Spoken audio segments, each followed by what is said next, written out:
as igrejas estão clamando, as igrejas estão pedindo a intervenção de Deus, né? Hoje eu quero falar sobre o poder do clamor. E volto para Gideão, volto para Juízes, o livro dos Juízes. Gideão era um deles, né?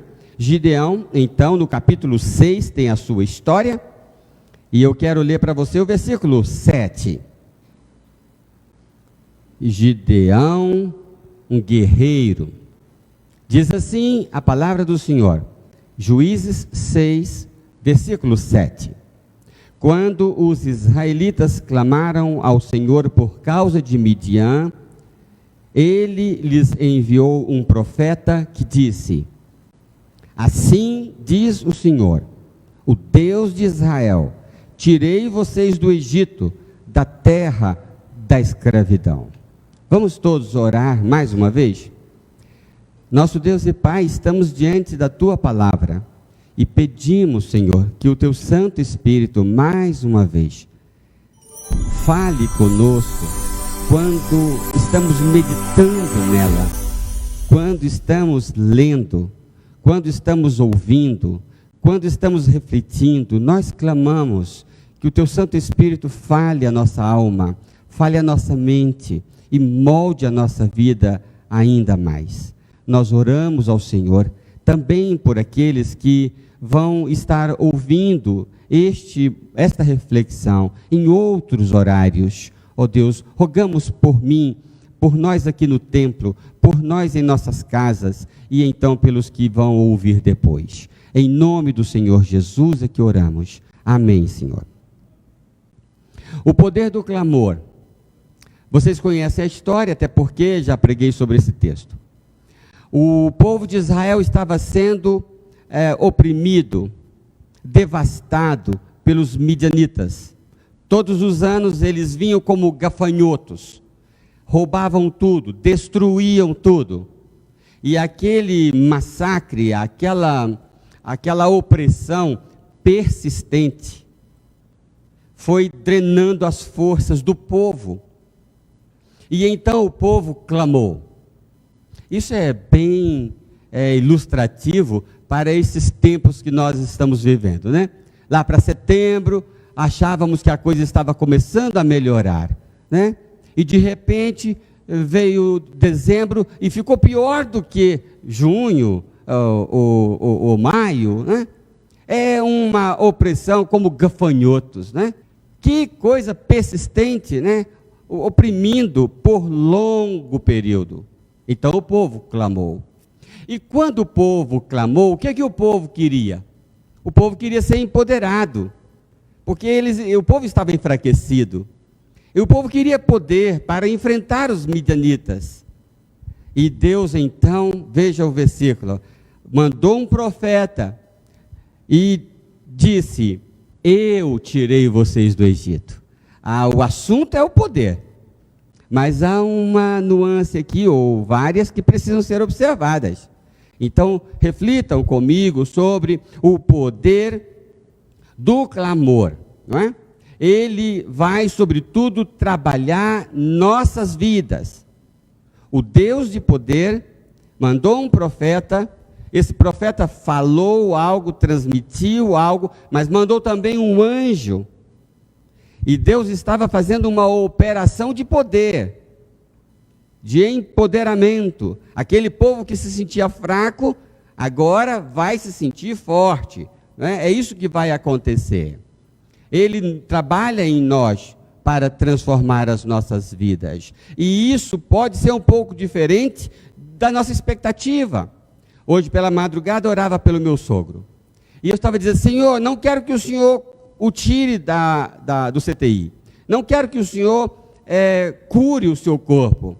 Eu quero que o Senhor o tire da UTI, cure o seu corpo e traga vida para o seu ser, disposição para viver.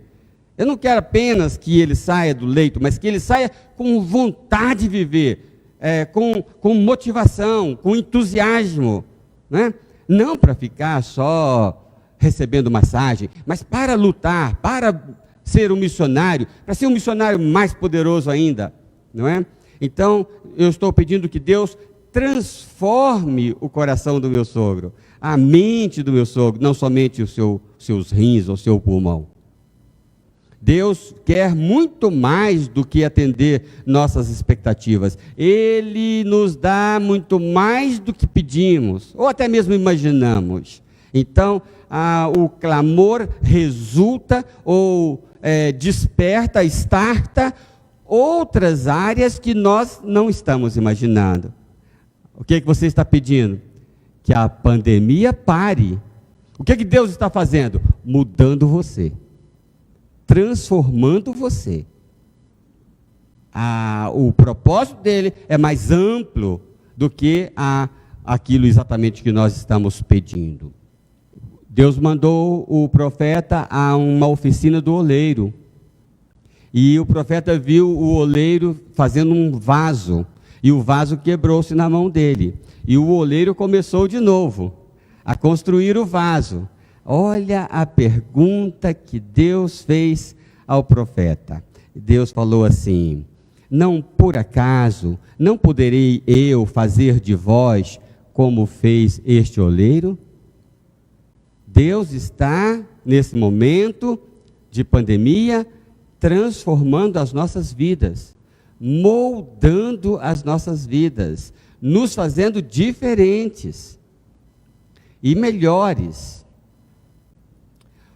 O poder da cruz, o que Jesus fez na cruz do Calvário, foi para moldar as nossas vidas. O poder de Deus não é para fazer sinais e maravilhas, não é esse o propósito. O negócio, entre aspas, de Deus é mudar vidas, é transformar pessoas, é mudar a mim e mudar a você. Então vamos lá rapidamente. Se você é rústico, tosco, mal acabado e clama, Ele irá trabalhar o seu temperamento, capacitar você, moldar você. Chamo a sua atenção para Juízes capítulo 6, versículo 11. Diz assim: então o anjo do Senhor veio, sentou-se sobre a grande árvore de Ofra, que pertencia ao abserita Joás. Gideão, filho de Joás, estava malhando trigo num tanque de prensar uvas, para escondê-los dos midianitas. Gideão estava quietinho, fazendo a sua rotina. Sabe o que ele fazia? Toda a vida dele estava em função de esconder-se e esconder o que produzia dos inimigos. Essa era a vida dele. Fugir do vírus. Essa é a vida dele. Se esconder, evitar o inimigo. Tudo que ele fazia era fugir do inimigo. Versículo 12: então o anjo do Senhor apareceu e lhe disse: o Senhor está com você, poderoso guerreiro. Olha, isso já é diferente. O profeta, o anjo do Senhor, estava trabalhando esse sentimento de eu não sou capaz, eu não dou conta, o meu negócio é fugir. Este Gideão, que se sentia tão impotente, veja no capítulo 8 agora, versículo 2, ele, porém, lhe respondeu: que é isso que eu fiz em comparação com vocês?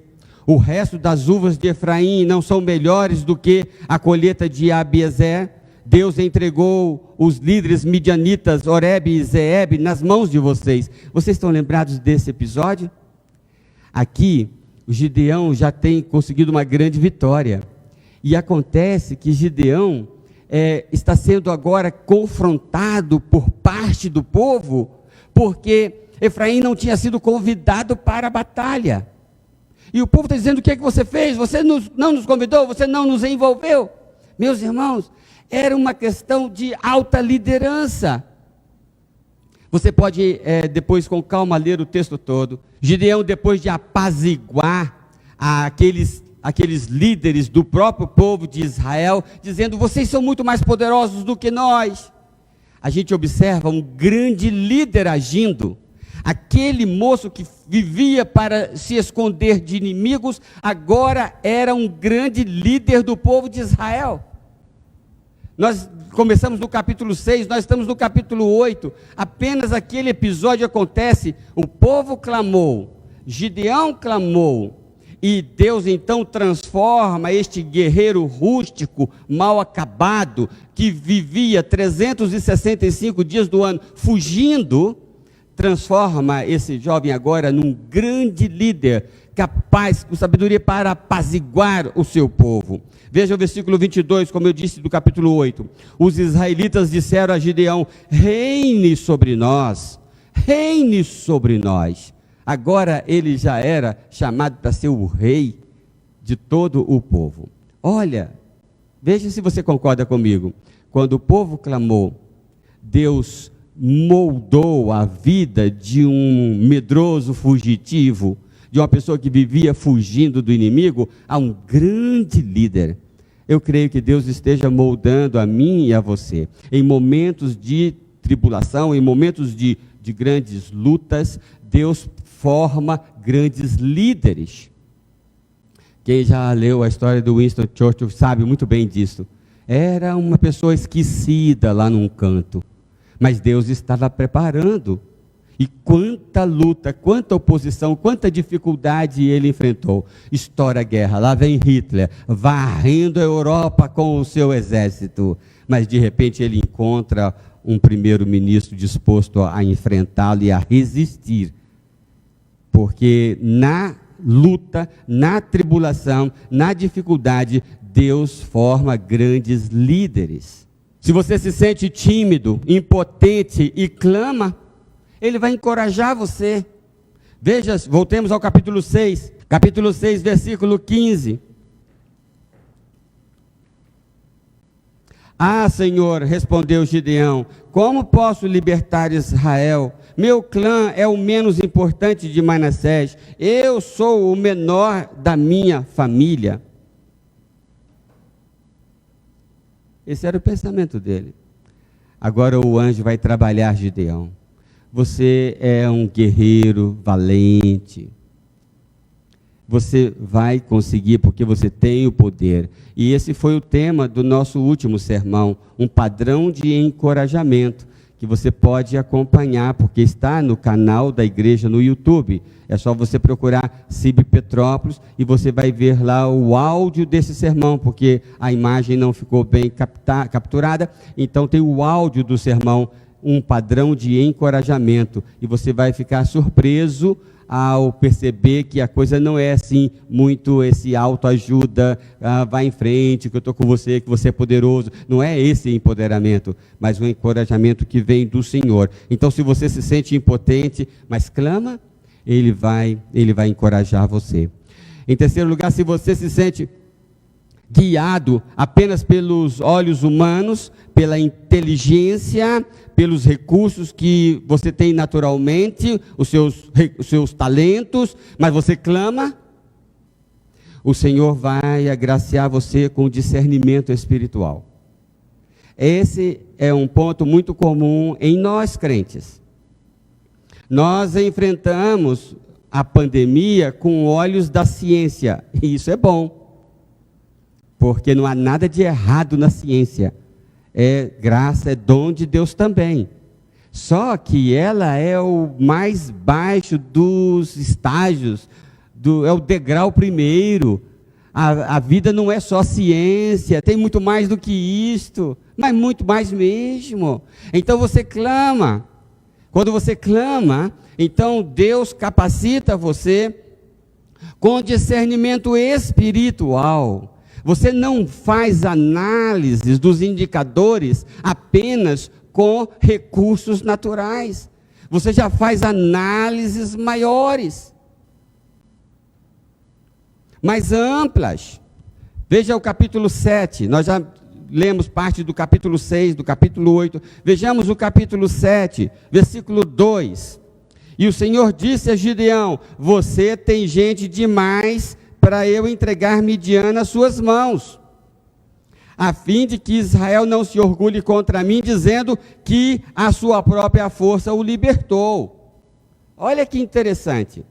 Agora, aquele povo que fugia dos inimigos, já corria um outro risco, porque se o sentimento de impotência destrói a gente, o sentimento de poder mais ainda.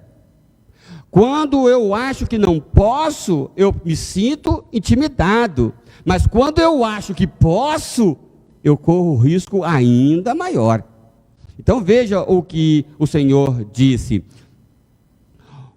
você tem gente demais, você tem gente demais, você tem força demais, você tem inteligência demais, você tem recursos demais, você tem opinião demais, você tem muito, e agora o que você tem passa a ser um problema. Vai, vende tudo que tens, Deus, pobres, vem e segue-me. O que você tem pode passar a ser um problema. Quando você olha a vida apenas com olhos humanos, mas clama, o Senhor vai agraciar você com discernimento espiritual. Não é impressionante, meus irmãos, que o Deus de poder se revele como a sabedoria? Quando clamamos a Deus por poder, e Ele diz sim, e concede-nos sabedoria. Não é fato que viver em muitos sentidos é aprender? Já não disse alguém que quando paramos de aprender, paramos de crescer, é que morremos? Não é quando o coração para, não é quando o cérebro fica sem oxigênio, paramos quando paramos de crescer, de sermos transformados, moldados. Sabedoria é sinônimo de poder. Veja, quando clamamos, Deus nos dá poder. E isso, em muito sentido, é sabedoria. Aquele que ressuscita mortos, recolhia migalhas, sobras de pão. Olha, a relação entre poder e sabedoria. Você quer poder? A igreja evangélica no Brasil clama por poder. Tá certo, mas Deus vai dar sabedoria, discernimento. Mas eu quero dizer ainda que se a sua vida é sem propósito, e você clama, Ele vai renovar a sua missão. Nós precisamos de um senso de missão ativo.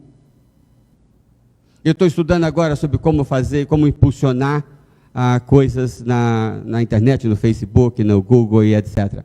E então você prepara uma campanha. Eu estou tentando promover o testemunho de membros da igreja na internet, né? Então você faz uma campanha, e aí a campanha começa a rodar, e sabe, está lá assim, status em análise, porque a campanha está sendo analisada pelos algoritmos lá das plataformas. Depois de algum tempo, muda o status, aparece assim, aprendizagem, significa que os algoritmos estão aprendendo. Quem é que responde aquele anúncio? Quem é que não responde? O perfil dessas pessoas. Está aprendendo. Mas tem um botãozinho do lado muito interessante. E se você arrasta aquele botãozinho para a esquerda, ele deixa de estar azul e ele fica cinza, porque você pausou a campanha. Há muitos crentes que estão com a sua campanha pausada. Eles não estão rodando. Eles até passaram pela análise, aceitaram Jesus como Salvador, são crentes, estão aptos para rodar. Eles passaram pela fase da aprendizagem, eles aprenderam muito, mas eles pausaram a campanha. Eles não estão ativos, está tudo funcionando, está tudo pronto, mas eles estão pausados, eles não estão missionários, eles não estão cumprindo o que vieram fazer neste mundo. Então, capítulo 6, versículo 14, eu leio para você. Capítulo 6, o Senhor se voltou para ele e disse: com a força que você tem, vá libertar Israel. Veja, ele não tinha força. Eu não tenho força. Eu só faço fugir do coronavírus. Eu não tenho força. Deus o encorajou. E agora, diz aqui, com a força que você tem, vá libertar Israel. Deus então aviva a missão no nosso coração. Veja, mesmo capítulo, versículo 25. Naquela mesma noite, o Senhor lhe disse: separe o segundo novilho do rebanho do seu pai, aquele de 7 anos. Olha só, agora ele já estava com uma missão mais desafiadora, tinha que matar o bezerro do pai.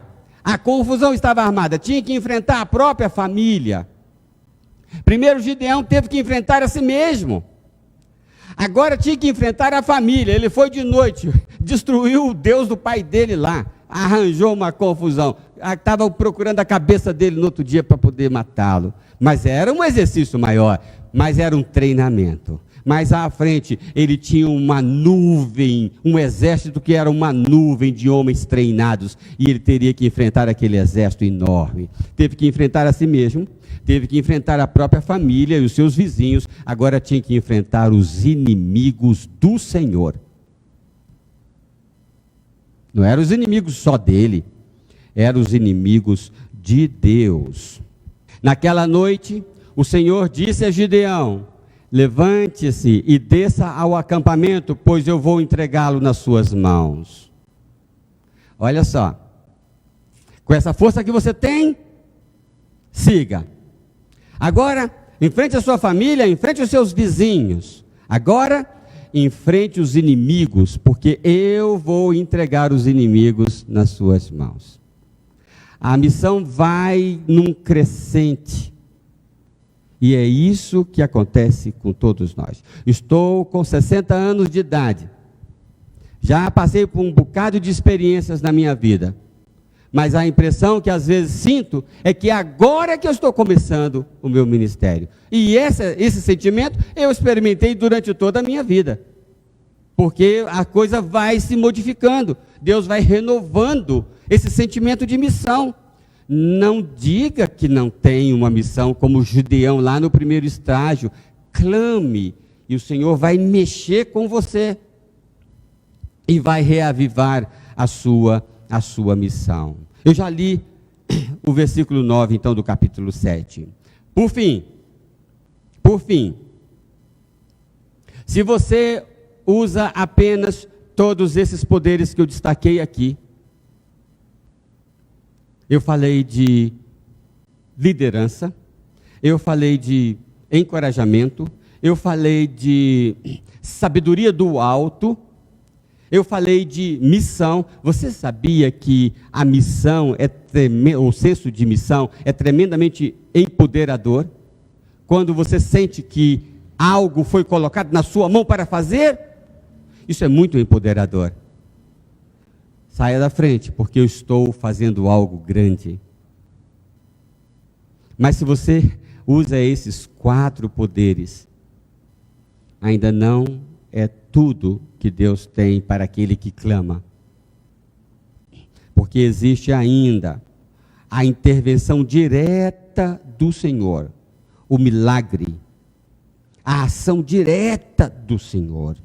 Vamos ao capítulo 6, novamente, versículo 7. Quando os israelitas clamaram ao Senhor por causa de Midian, ele enviou um profeta e disse: eu libertei vocês do Egito. Veja, não foram vocês. Aqui é um outro poder, completamente à parte dos nossos recursos. A parte de liderança, de sabedoria, de discernimento, de senso de missão. Nós estamos aqui pensando em poder puro, intervenção direta, extraordinária de Deus na nossa vida. né? O anjo, quando o Gideão prepara o culto, diz lá que o Gideão toca e sai fogo. Nós não podemos abrir mão também desse poder completamente alheio aos nossos recursos, o poder de Deus. Então veja o capítulo 7 para concluir.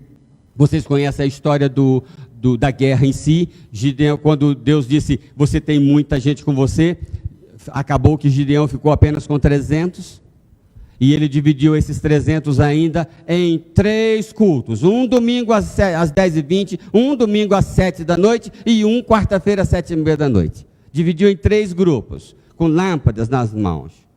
E aí veja o versículo 21, eles cercam o acampamento dos inimigos, aqueles que estavam oprimindo persistentemente, e eles cercam em 3 grupos o acampamento dos inimigos. Agora veja o versículo 21 do capítulo 7, cada homem mantinha a sua posição em torno do acampamento, 100 ali, 100 lá e 100 cá, e aquele mar de soldados inimigos. Cada homem mantinha a sua posição em torno do acampamento.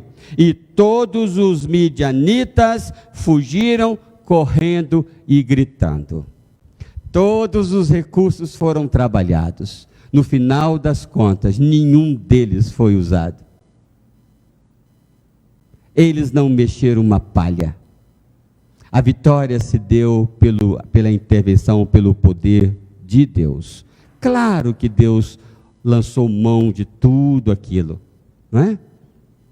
Tudo aquilo foi importante, mas a vitória se dá na intervenção de Deus. Nesta batalha não tereis que pelejar. Parai, está em pé e vede a salvação do Senhor para convosco. Irmãos, amigos, Deus está moldando a nossa vida. Deus não quer acabar com a pandemia. Ele quer muito mais do que acabar com a pandemia. Ele quer transformar a mim e transformar a você. E muitas vezes, para fazer isso, ele tem que nos quebrantar. Assim ele fez com Paulo. Ele derrubou Paulo do animal. Ele pode ter que derrubar você, porque quer fazer de você um instrumento precioso nas suas mãos.